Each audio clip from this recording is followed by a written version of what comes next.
Hello and welcome to today's programming featuring three of our amazing Harvard Chance Ignored Extraordinary DRPH students. My name is Dr. Bryan Buckley, and I am a proud 2020 graduate of the DRPH program.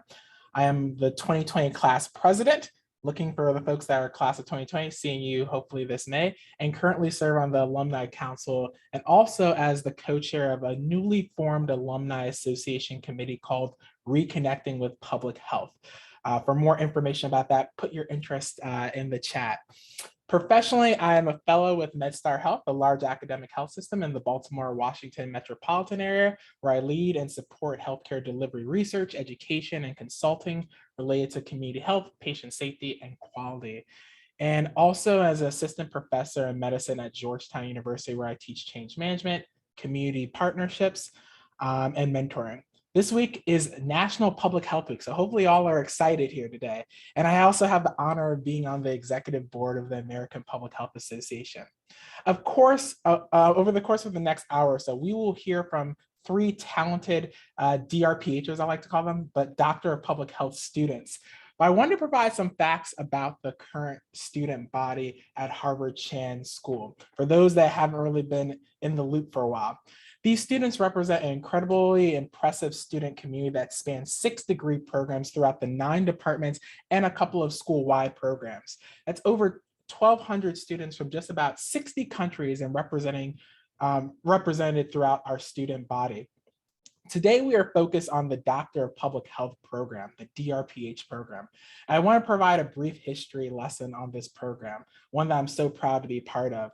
The current iteration of the DRPH program at Harvard Chan began in 2013 with a focus on equipping students with real-world experience. Students not only participate in coursework, but are given opportunities through field immersion projects throughout the program to learn in real time along senior public health practitioners and leaders how to solve these complex problems that we have in the world today and seem to keep on coming, to create efficiencies and to learn how we can collaborate and build that public health to enact change.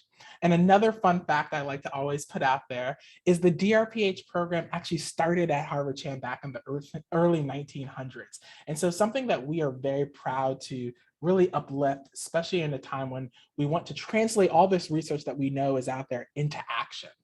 The program culminates with a doctoral project, which is about 8-month field-based experience, where DRPH candidates apply their training in a full-time capacity with organizations and sometimes start their own thing when they don't see that there is an organization filling that gap. As I said, I'm like really super excited. It's Friday, the end of National Public Health Week. And so this is like just getting me all overjoyed. I want to introduce our 3 students here today. First, we have Adele Houghton, class of 2023 from Houston, Texas. Ivan Busulwa, class of 2022 from Kampala, Uganda, and Donna Taraborelli, class of 2022 from Philadelphia, Pennsylvania. They will share with us a brief overview of either their field immersion project or their doctoral project, and then we'll have some time for questions. While our students guests are presenting, I highly encourage you to use the chat feature and put down questions along the way as they are talking, because they're condensing a lot of the work that they are doing. So think of this like a mini defense here, in which they are giving you just a small sliver of what their full body of work is. And we'll do our best to try to answer as many questions as we can at the conclusion of the 3 presentations. So with that, I think we're still on good time. We will start with Ivan. Thank you very much, Brian. I will dive right in. I can see the slides are up. So mine is going to be about a doctoral project that I'm still working on, and I'll be defending next week on Tuesday. So you're all invited. Last September, I traveled to Uganda to conduct research for my project on exploring community perspectives and community-led interventions around hypertension in a small parish in Uganda. My research was twofold. The first part was to identify the community perceptions of hypertension or high blood pressure, and its risk factors according to the community members. And the second was to develop recommendations for an existing community wellness organization on how it can address the social determinants of hypertension in the parish or district. And before I proceed, I want to say that I defined hypertension or high blood pressure according to the national guidelines, which stipulate that any blood pressure reading above 140 millimeters of mercury is classified as a hypertensive case. Next, please. So just some background on the project. NCDs and hypertension present a large health burden globally. In Uganda, about 500,000 deaths are from hypertension alone, according to the Ministry of Health. I especially focused on those risk factors that can be impacted by lifestyle changes or increased access to health services. Lifestyle changes of interest included physical activity or having a healthy diet. One of the objectives of my research was to support the existing community-led wellness program in the parish called Dundubumu, which means let's work together, Dundu people, in the local language, to identify those social determinants that are most pertinent to the community members, and then come up with interventions specifically to target those determinants. Next, please.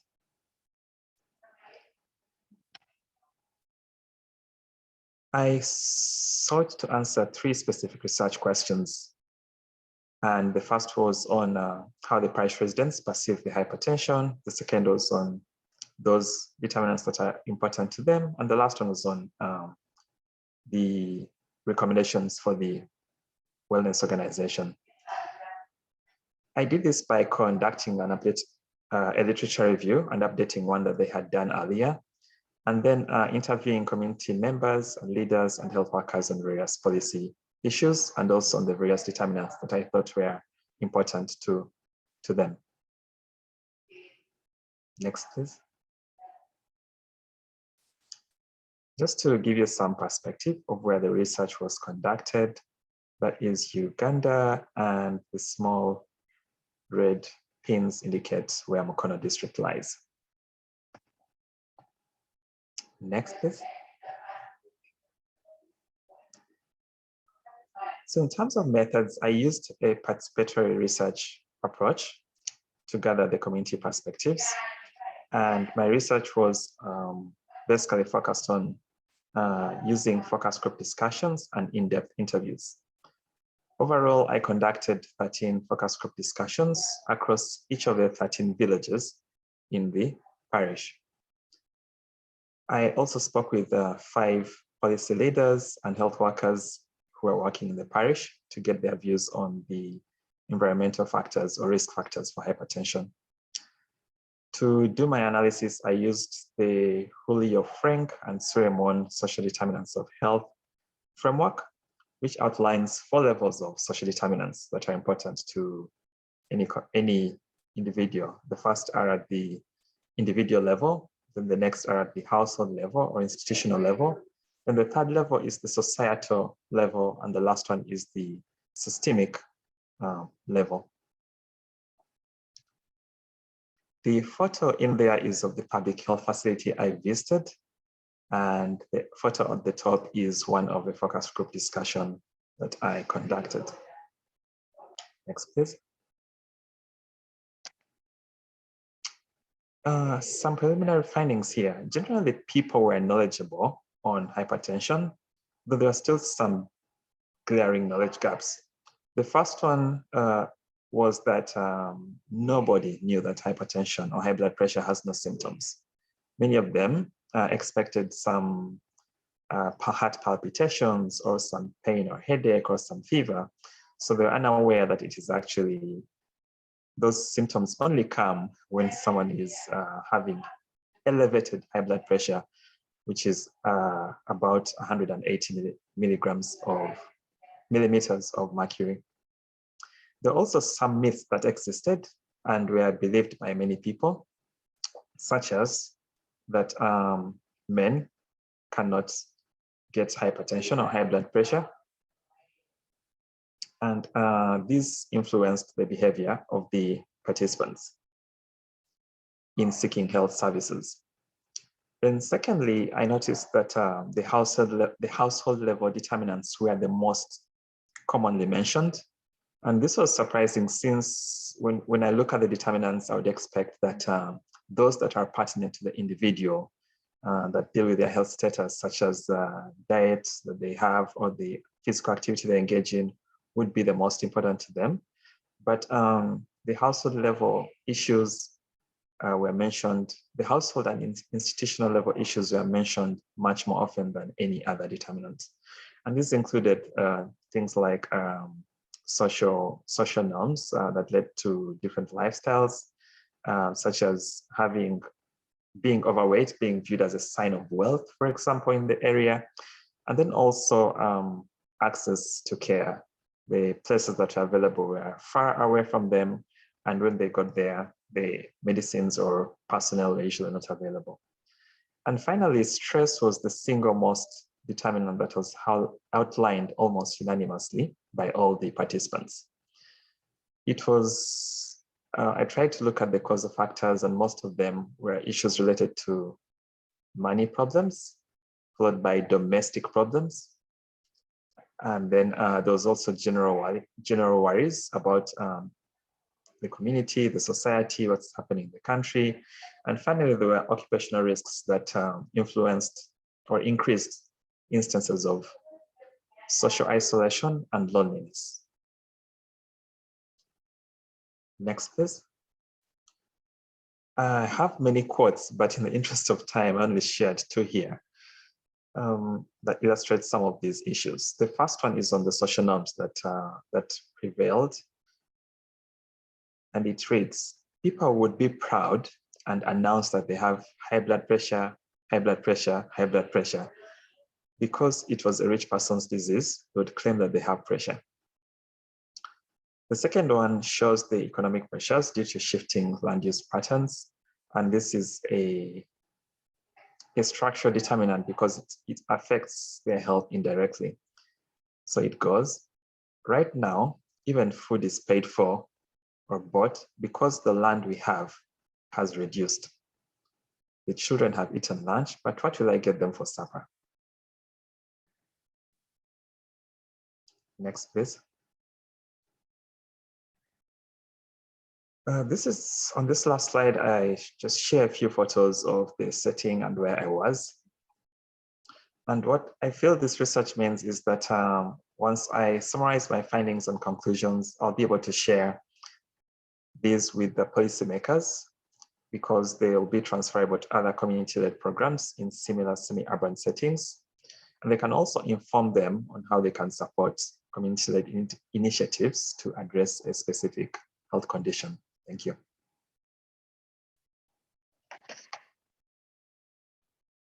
Thank you so much, Ivan.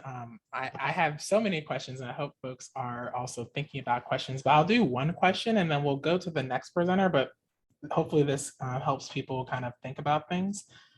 So please hold your questions to then. As the moderator, I get the one idea of being able to ask a question here. I'm curious, why did you choose to focus your thesis and research in that specific area district of Uganda?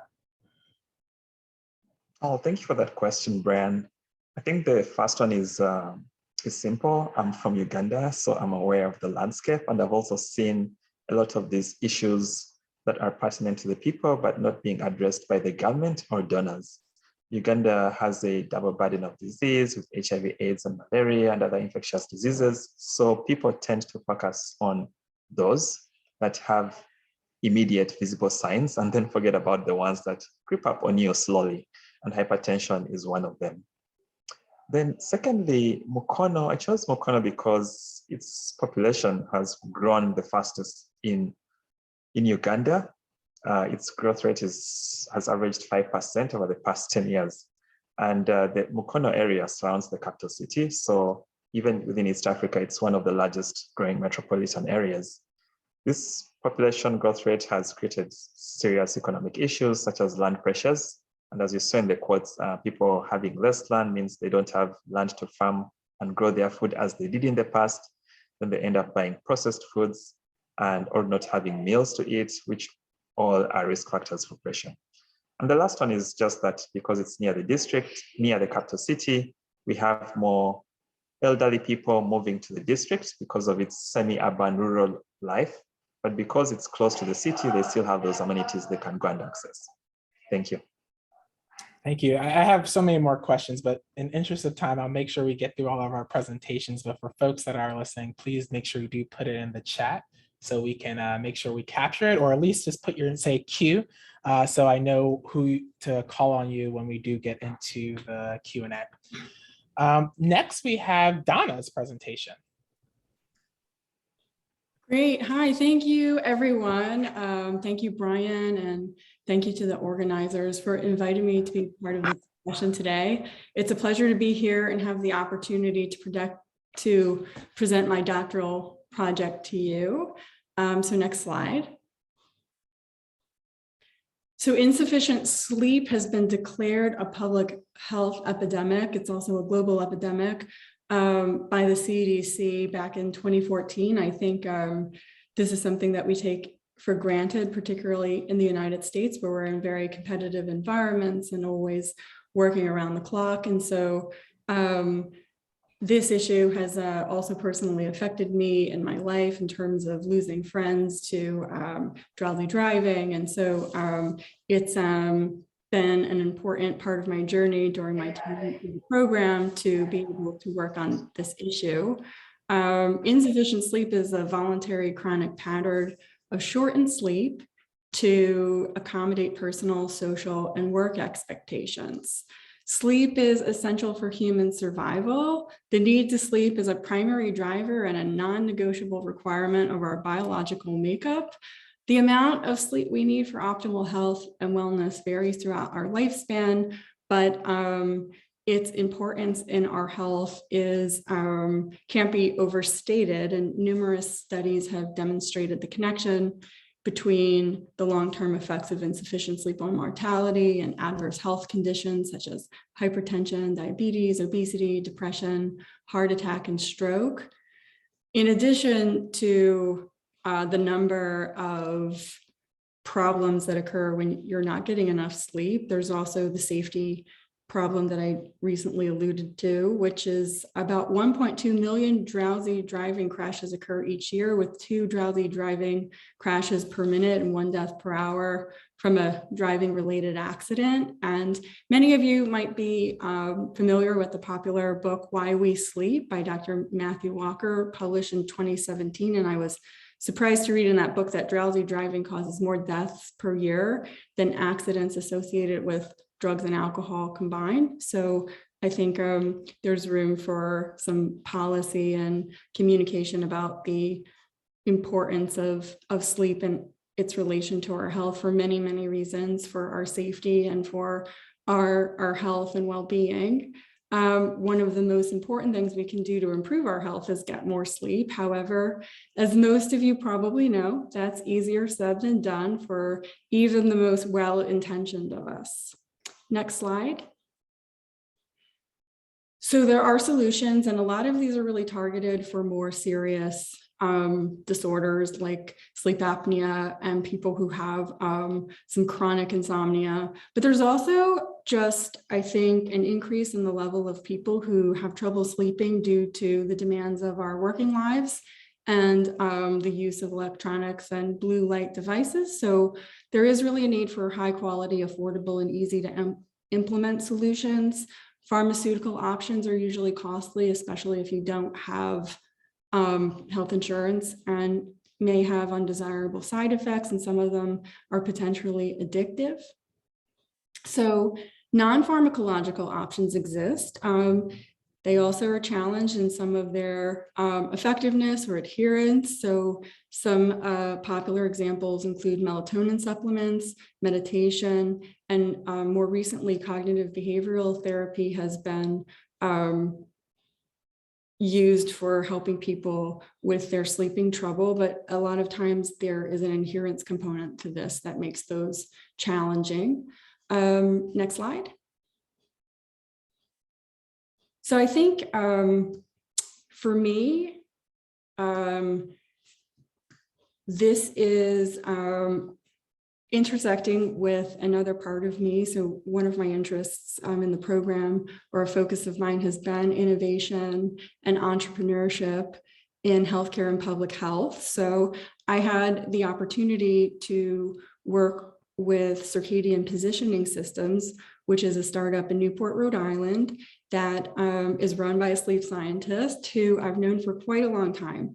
And so she is an extraordinary human being, a mission-driven person who wants to see people sleep better and prevent tragic accidents and catastrophic loss. The company is currently revenue generating, and they have contracts with the US DoD and NASA. And so the work she's doing is really important for our military, but she would also really love to see this in the hands of the people who need it most. And I think as part of our experience through COVID, we're all aware of healthcare workers and their heroic efforts to keep the rest of us safe and healthy during this time. And they often work various shifts. So I think this is where this opportunity to be a part of this company and help them in their efforts to develop the product really touches home for many reasons. So a remarkable similarity amongst a diverse range of organisms is that we actually respond to an internal timekeeping system on a 24-hour basis known as our biological clock. And the sleep-wake cycle varies significantly between species, but our 24-hour internally bodily changes are common amongst most living organisms. So there's a synchronization that occurs in our body to our external environment. So if you're not sleeping at certain times, that has a huge effect. So when you sleep, what times you sleep, this is really very important, which is why I'm taking the time to explain it before I get into the tech. So you might appreciate its relevance and where it's trying to kind of do something different than the currently available options. The CPS platform technology consists of a wearable patch called the ActiPatch. It collects high quality real-time data on the amount of time a person spends awake and sleeping, in addition to other information about an individual's daily schedule. So many of you are probably aware of other instruments that do this. There are very many popular devices, Fitbit, Whoop, or Ring, that do so. But I think there is a challenge with the sensitivity and specificity of those devices to accurately assess a person's sleep onset and other important factors, and actually have some unintended consequences and cause people anxiety. So the ActiPatch hopefully offers a higher, more medical grade version of this monitoring for sleep. But the component of the platform that I think is most interesting to me is the smart lighting system. So even though there are a lot of sleep tracking devices, there aren't a lot of solutions. So light is the most potent stimulus to entrain and shift circadian rhythms. And the CPS smart lighting system is used to optimize sleep and performance by aligning an individual's circadian biology. So our natural rhythm can be shifted and realigned to the expectations of our external environment. So the easiest example I usually use is jet lag. So you can help somebody do that by having these lights installed. They can be set up with off-the-shelf LED lights put in your external environment. You can sit in them for a few hours. The time will vary depending on your need, but can be adjusted to suit your needs to help you realign that circadian rhythm biology, which I think is extraordinarily cool. It's also pretty passive, and so you don't really need to do much other than flip on the switch of a light if you're going to engage it and go about your day, which makes it, I think, a little bit more practical than some of the other options, which have adherence problems just because of the nature of their active need to engage in their use. So next slide. The study that I did is actually not necessarily around the use of the technology, but to actually find potential partnerships. So in the sake of time, I'm not going to get into it, but just to say that for small companies, they're often looking for partnerships as a way to get resources and help align their goals and get things manufactured and out the door quickly. So that's been part of my project. So I have conducted some semi-structured qualitative interviews with stakeholders in the field, and I'm in the process of analyzing that. So we're looking for which opportunities with which partners. So is it a big pharma? Is it smaller wellness? And to see where partnerships may play a role in providing access to this extraordinary technology. And next slide, and then we can go to the last slide. Well, I just want to acknowledge my extraordinary doctoral committee for all of their help and support and their inspiration during this effort. So thank you so much. Thank you, Donna. I know we have talked about some of the stuff in your study before, but I feel like I always learn something new about this. So the one question just for you, and as a reminder for folks that hopped on, to make sure you put questions in the chat, but we'll get to everyone after all the presenters are done, is what was the motivation for you focusing on this doctoral research project around sleep technology?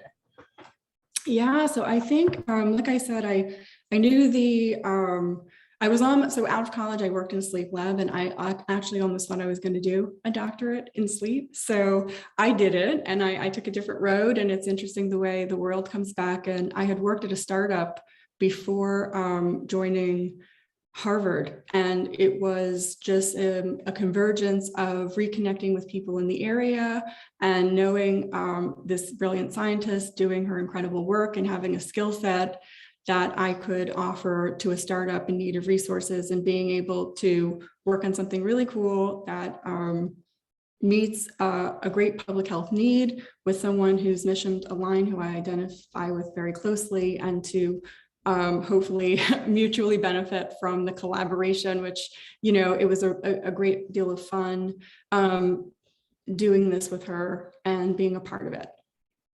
So hopefully that prompts some folks. Thank you, Donna, for that. I hope it prompts some questions for people as we start putting them in the chat. I know I already have a lot of thoughts about the medical field on it. So with that, we'll go to our last presentation, and after that, we will open up into a QA. So the next we have Adele.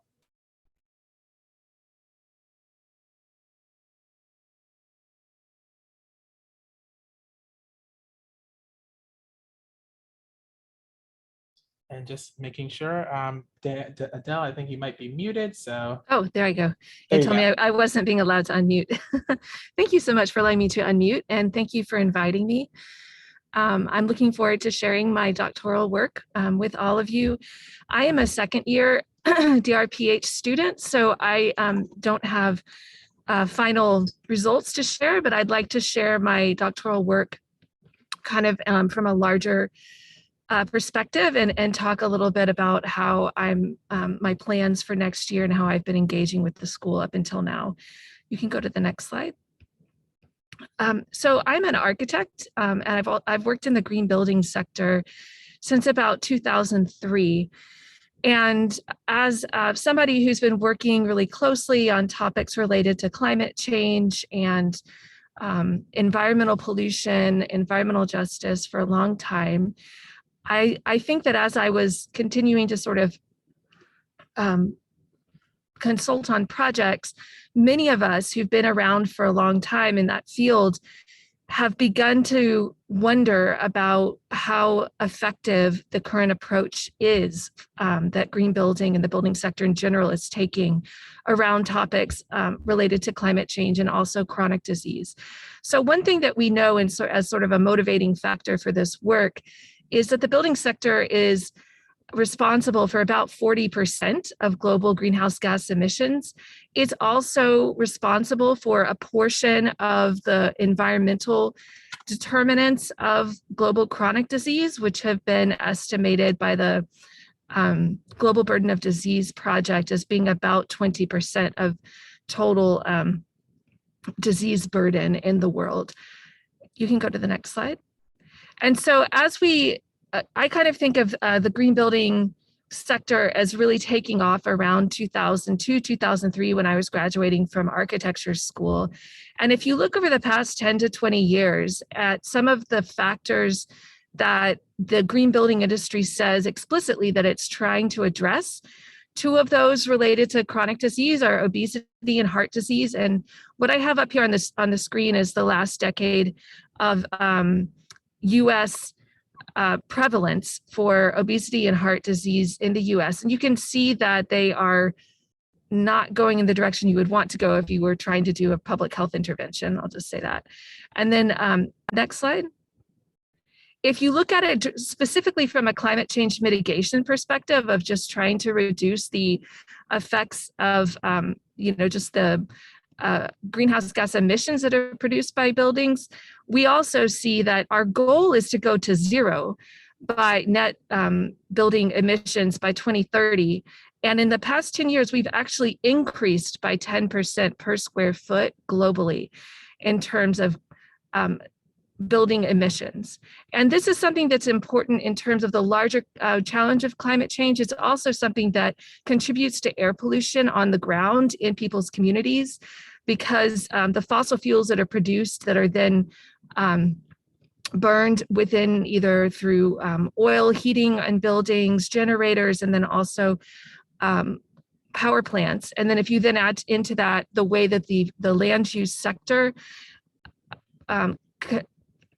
contributes to the way that people move around and basically makes it difficult for people to move around without a car, then those car emissions are also kind of a part of this. And if you were to add that into the equation, it would actually be 60% of global emissions. So again, we're seeing the trend lines are not going the right direction. If you could go to the next slide. Meanwhile, we've had this exponential growth of green buildings around the world. We're over 15 billion square feet of construction since 2000 at this point.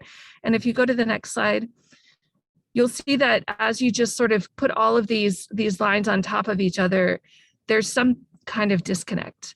And I think that I, like many in my industry, have begun to wonder, am I wasting my time? Why did I even go into this field in the first place? How is it possible that we've been doing this work for 20 years with the explicit approach of trying to, at the very least, benefit the environment, but more recently, focus also on public health and the health and well-being of occupants, that we're not making a difference? So you can go to the next slide. And so the question is, what's standing in the way of change? So you can go to the next slide.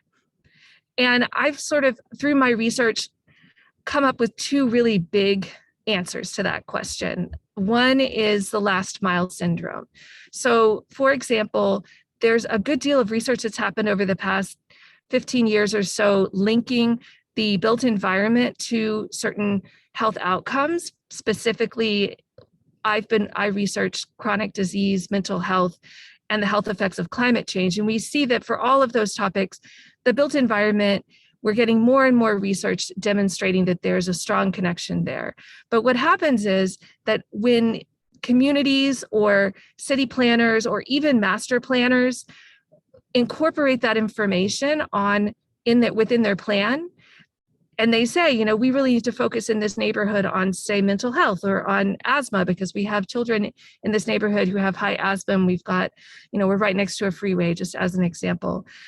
Then you get down into the building and you're designing a building with a developer and a design team, et cetera. And it's as though none of that information exists. So there's just a disconnect there, a gap between the kind of work that's being done at the community and neighborhood and even campus scale, and actually how buildings are designed. And if you don't have the building designed to reflect what was the aspiration of the community goal, you're never going to actually realize that community goal. So the next slide. The other is the wrong pocket syndrome, which I think translates to a lot of problems that we face in public health, which is that from a developer's perspective, if that development is going to go to the effort of identifying what its environmental exposures are on and around the site, what the needs are of the population who are in that neighborhood to start out with, then what are they going to get out of the health benefits that their project is going to bring to that neighborhood. And unfortunately, right now, there's not a very good way for them to recoup that investment. And I think that that's one of the reasons why we're not seeing more movement in this area. You can go to the next slide. So I have been working for the past 15 years or so about the ways of addressing this using public health methods. And I'm writing a book with a co-author that is called Architectural Epidemiology that lays this out. And I'm just going to very briefly give you a roadmap of where I'm headed with these concepts. So if you could move on to the next slide. So the first question is, this is sort of a trying to change an industry, the real estate industry, that doesn't really see that there's a problem. So the first step is to explain that there is a problem and what that problem is. Next slide. And then the next is to propose a solution, which is what we're doing in our book. Next slide. And then we're trying to make it easy to implement. And then the last slide, the way that we're going to be able to address this really is by creating value for all stakeholders so that everybody, the developer, the community surrounding the development, as well as the local community, the local government, all see that there's going to be value to be had by taking this new approach. So if you could go to the next slide. The first element of this has been defining a theory, which we're calling architectural epidemiology, and it's based on the understanding of real estate development as functioning as a complex adaptive system that has a lot of interrelated parts. And if you push or pull on one part of that system, it's going to have a ripple effect in other areas, and it's not a linear process. So I've been using system dynamics model theory to design an intervention that could take place at the building and parcel scale that would then touch off a larger scale change in the neighborhood, the community, and then even beyond. You can go to the next slide. The book I just mentioned basically walks through this method called architectural epidemiology with the idea that we're hopeful that we can train people in the real estate industry on how to use public health approach to understand their environmental exposures on and around the site and the needs of the population, and then to use that to help them as they prioritize design decisions. Next is that I've been working with the iLab here at Harvard on automating as much of the book as possible in a software tool. And then finally, the last one is my doctoral project, which is identifying the permitting process as the lever of change at the local level that we could use to really touch off a different way of performing real estate and making real estate really into a mechanism of public health intervention. So with that, I will hand it back to Bryan. Thank you, Adele, and just super impressive. The idea of architecture epidemiology, this built environment, just super impressive. So my one question before this will give people some time to start thinking about the questions they want to ask for all of our panelists is, you talked about working across so many different disciplines at Harvard, the iLab, architecture, the school design. What was your experience working across all these disciplines across Harvard? One of the reasons why I came to Harvard was because it has a first-rate, top-tier school in terms of public health, in terms of public policy, in terms of architecture, in terms of the business school. And so I was able to tap into and continue to tap into the knowledge base here, both in terms of the professors as well as the students.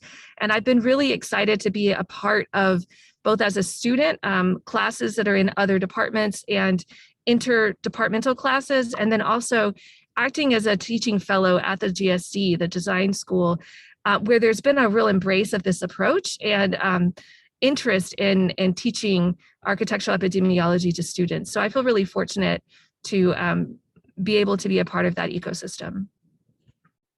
Thank you. And just a round of applause for all of our amazing students. You all know how to use them Zoom reactions and see your hands. Thank you, thank you. This has just been impressive to see the amount, and this is just only 3 students. We haven't even gotten to like the whole folks in all of our other programs. So just pretty impressive. So as a reminder, please put your questions in the chat and I'll kind of call on them in order. And if you need to, if you want to raise your hand, we can but let me go through the first set of questions, and then after we're done with those, if folks want to raise their hand or speak it out, just let me know. So I know Lillian, I know you had raised your hand up in the first presentation with Ivan. Did you still have a question? Yes, I have put it in the chat. Basically, it's about the sodium level that is recommended in your country. The American Heart Association is really targeting, optimally only 1,500 milligram, realistically 2,300. And I'm just wondering what level in your country is recommending, and where are the sources of the sodium coming from? Because I see in your slide that you have a cooking, so it's really not processed food and convenient foods. I'm just curious. Thank you very much, Lillian. I think that's an excellent question. My research was qualitative in nature, so I did not specifically measure the sodium intake levels. However, prior research has been done in Uganda on that topic, and it's found that the average levels for the Ugandan population were slightly higher than the World Health Organization recommended levels, which are similar to the American Heart Association levels that you mentioned. So I think you put the numbers of about 1,500 milligrams per day. And in Uganda, the previous studies had seen an intake of an average from 2,000, ranging from 2,000 milligrams per day to 5,000 milligrams per day. That's the range.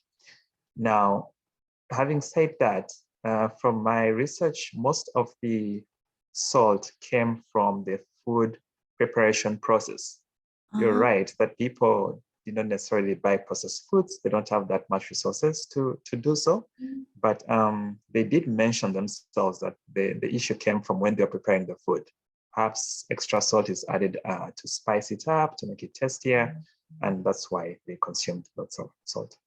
Yeah, is there any like chefs who are and people who are has the culinary skill that would use herbs instead of salt in helping? It's a global problem, and with all the hypertension and heart disease, Did you say to use? Yeah. Go ahead. Did you say that use herbs? No, herbs. HERB. Herbs. Oh, like seasoning of non-salt based. Oh, herbs. Okay. Yeah. HERB. I am not aware of those, but having said that, and I did not ask for that in my research, but having said that, because I'm from Uganda, I'm aware that many people use locally made seasonings, either from their gardens, and it's also readily available in the retail shops. It could be a source of extra salt because a lot of it has added salts in it. And I'm not sure, and I think the shift towards using it has been more recent. Previously, people used more boiled foods. They could not afford to buy those additives to put in their food. Okay. And I was gonna make sure we can get around to some of the panelists, but hold that question because we might come back around to Ivan there. David, I know you also had a question. I don't know if it's better for you to unmute or if you would like me to ask the question directly, but David Kelly. If not, I'll read it. And this is for you, Donna. How can consumers sort through all of the new apps as well as over-the-counter drugs to improve sleep and find which ones are most effective? Yeah, thank you, David, for your question. That is a fantastic question, and basically what I've been trying to do during my doctoral project, which is overwhelming due to the sheer amount. So in 2019, sleep tech was one of the hottest sectors where investors started pouring money into all of the emerging sleep wearables and at-home devices for sleep tracking and monitoring. It is absolutely overwhelming, and I don't have a good answer for you. But what I will say is just a caution that sleep tracking apps and devices are useful for broad, general patterns of sleep, but I wouldn't draw any conclusions about your sleep health from them. And I would talk to your doctor for sure if you think that you have some concerns and which ones might be able to give you a general idea of what's going on. But as I mentioned in my talk, there have been studies showing that people wearing some of these wearables and tracking devices have developed problems that exacerbated their sleep problems because of the anxiety that came with trying to improve their sleep and not achieving it due to inaccurate readouts from the devices they were wearing. So I would caution, right now, I don't think any of the currently marketed devices are at a level where your doctor or generally physician adoption has occurred, which is part of the reason for the ActiPatch and the sleep scientist that is part of CPS that's leading this, who invented this technology, was to have a higher grade monitoring system because she couldn't develop the lighting system and provide solutions and data into it, the algorithm, because the data coming from the currently available Acta watches wasn't sensitive enough. So I would say that we don't have a lot of FDA cleared products, and this is definitely, I think, an evolving space. So it has been a burden and actually delayed my PhD just trying to get a handle on this data. I would also say if you are the curious type and you are looking into publications, be mindful to check who's manufacturing or who's writing. If there's a conflict of interest. I've also spent a lot of time dissecting different types of publications from the manufacturers that are a little bit more favorable than a sleep scientist like I'm working with. It's part of, I guess, a little bee in the bonnet she has about this sort of, overrepresenting and causing harm or potential harm to people. So I would definitely talk to your doctor and be careful with what you're reading. They are a little bit more over optimistic than I think the claims are accurate. Great, thanks so much. The next question we have for you, Adele, and I'm just kind of going through to make sure we get to all of our panelists, and then feel free if you have more questions to put them in the chat, is this was from Lillian. Do you think the International Well Building Institute has made a good progress in advancing health? Yeah, that's a great question. For those of you who aren't familiar with WELL, as it's known, the rating system, it's a healthy building rating system. So as opposed to LEED, which is identified as a green building rating system, really focuses on energy, water, as well as kind of a more holistic approach to what environmental health might be, which includes indoor air quality, and it includes active living, things like that. The International Well Building Institute created a rating system that's called WELL, and it's really focused just on health and wellness.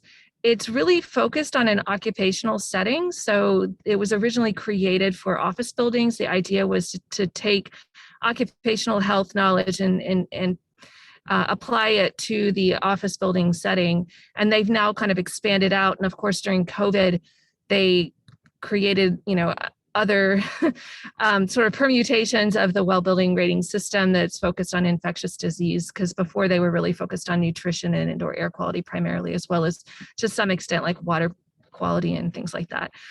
So to answer your question, Lillian, I think that WELL has done a really great job of compiling the evidence around certain topics. So they've sort of identified the links between the built environment and health into, I think, 9 or 10 categories. And so for each one of those categories, you can go in and they have publicly available a systematic, well, I don't know if it's systematic, but at least a narrative literature review of why they chose the standard that they did, the metrics for each one of those topics, whether it's air or food or whatever.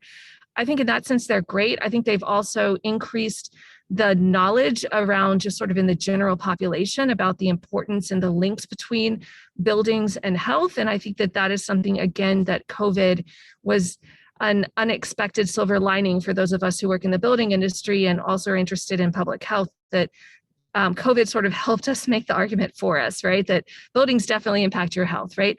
The one thing about WELL that I know that they're working on, and I'd say that it's something that is a limitation of all green and healthy building rating systems, and then I will add to that also green building regulations at the local level and at the state level, as well as building codes, is that they don't go to the neighborhood scale, which is where I really think we need to focus. We need to take a look at what are the specific environmental exposures on and around a site.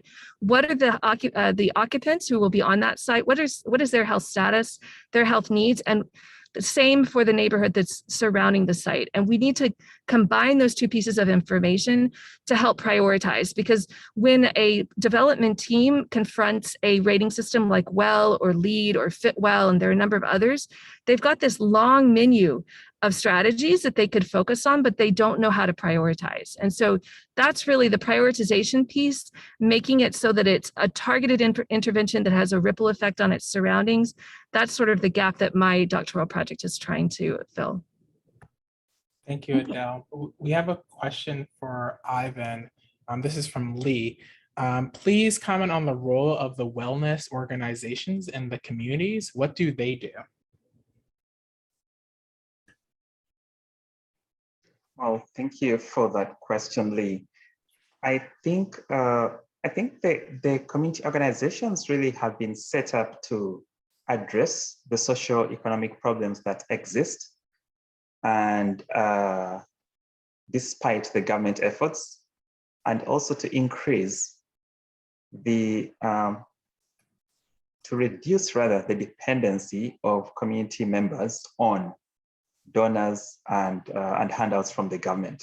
So these are kind of an answer to the persistent traditional North-South funding model that you see, where resources coming from the donors to address a health issue, as opposed to the communities finding what issues are pertinent to them and therefore addressing them themselves. Now, Mukono as a district is a bit out of character in that it prioritizes health. It's one of those places I visited because it does that.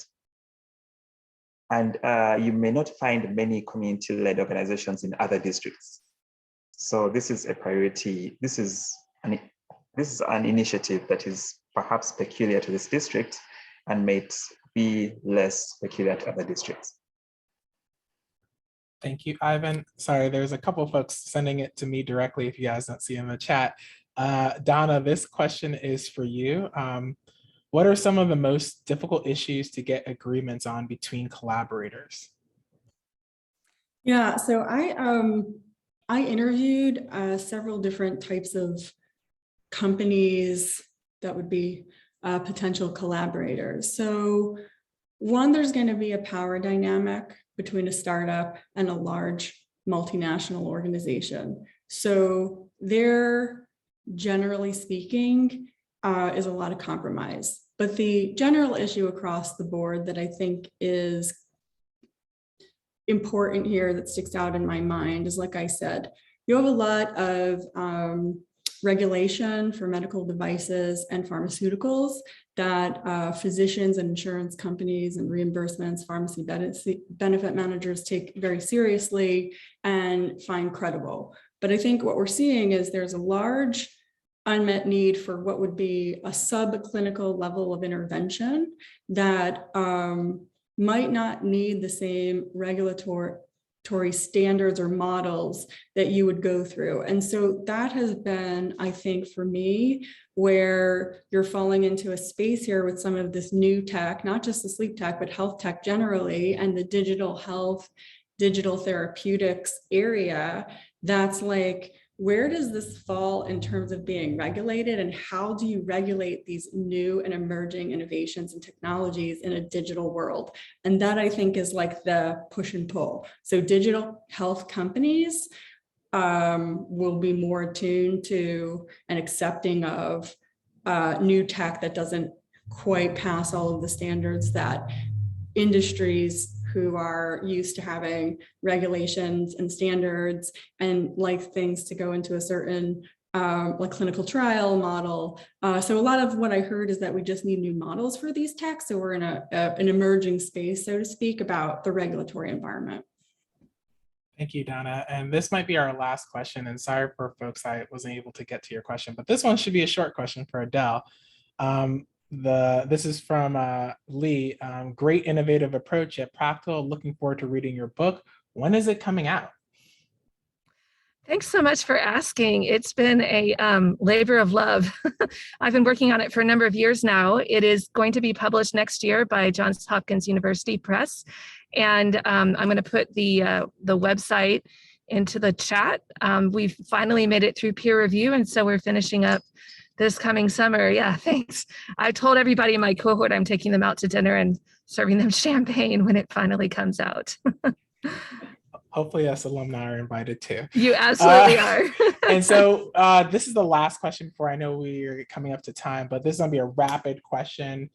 Since I know all of you are in different parts of your journey to doing your defense, and this is a really great introduction for your greater work that you'll be actually defending later on. So I'm just gonna go around real quickly on when is your defense and how can people learn more about when it's coming up? So we'll start with you, Ivan. Thank you, Bryan. Very quickly, my defense is on Tuesday at 9 a.m. Boston time. Cool. Thank you. And so if you want to learn more about Ivan's work, I know he'll be defending next week, Tuesday, April, I think 12th, if I remember correctly. Second, Donna. Yeah, so I just met with my committee yesterday. We're thinking about targeting the week of June 20th. And so I'm planning to graduate in November of this year, hopefully, but the actual defense is in June, TBD. Thank you. And then Adele. Well, if you want to put my defense on your calendar, you'll have to put like a year out reminder. I'm hoping that I'll be able to defend around a year after Ivan's defense. So we'll say April 12th, 2023. Well, thank you all so incredibly so much. Thank you, Adele, Ivan, and Donna for joining us today. Thank you. Best of luck throughout the rest of your time at Harvard Chan. For some of you, it's going to be real short. Some of y'all still have some more time. And on behalf of the Alumni Association, we are looking forward to connecting with you after graduation to be part of the wonderful Harvard community. Thank you, everyone that joined today, and thank you for asking your really thoughtful questions. I actually couldn't get to all the questions, which is always a good problem to have as a moderator. And so just thank you. And just as a reminder, just thank you for all that you do for public health. It's National Public Health Week, and we're just so incredibly honored for all of the work that you guys put into making this a healthier community for where people live, work, and play. With that, that is our today's program. Take care, everyone.